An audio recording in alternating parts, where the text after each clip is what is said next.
ગોપાલા, આ ગાયના કારણે જ હું ગોવિંદ અને ગોપાલ કહેવડાવું છું. જપુઈ નિકી માલા યાતે ગોવિંદ ગોપાલા. એટલે ઠાકુરજી કનૈયા, જે આપણે બાલકૃષ્ણ ગોપાલ ગોવિંદ કહીએ છીએ, એ ગૌ માતાના કારણે જ પ્રભુ કહે છે હું ગોવિંદ છું, હું ગોપાલ છું. નહીં તો ગૌ માતા ન હોય તો ઠાકોરજીનું શું અસ્તિત્વ? ઠાકોરજીની બધી જ બાલે કાલની 11 વર્ષની લીલાઓ બધી ગૌ માતા સાથે થઈ છે.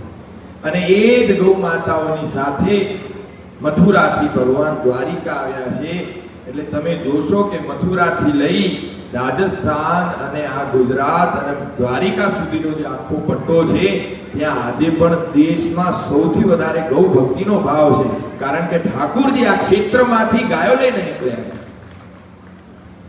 અને ઝાડના વૃક્ષ પણ તમને આ જ ક્ષેત્રમાં જોવા મળશે. જે પીલુના ઝાડ છે ને, એ પીલું પણ તમને આટલા ક્ષેત્રમાં જોવા મળશે, બીજે ક્યાંય દેશમાં નહીં જોવા મળે. કેમ કે ઠાકુરજીએ ગાયોની સેવા માટે જે વૃક્ષોને પેદા કર્યા છે. એટલે કૃપાનાથ, ગૌ કોઈ પ્રાણી નથી, પશુ નથી, એ જગતની પાલનહારી છે. એ બ્રહ્માંડના અધિપતિની પણ માં છે, પૂજ્યા છે, આદરણીય છે. સર્વે દેવતાઓ ગાયનો આશ્રય લે છે, ગાયની અંદર આવીને નિવાસ કરે છે. અને મહાદેવની વાત કરીએ તો મહાદેવને પ્રાપ્ત કરવા હોય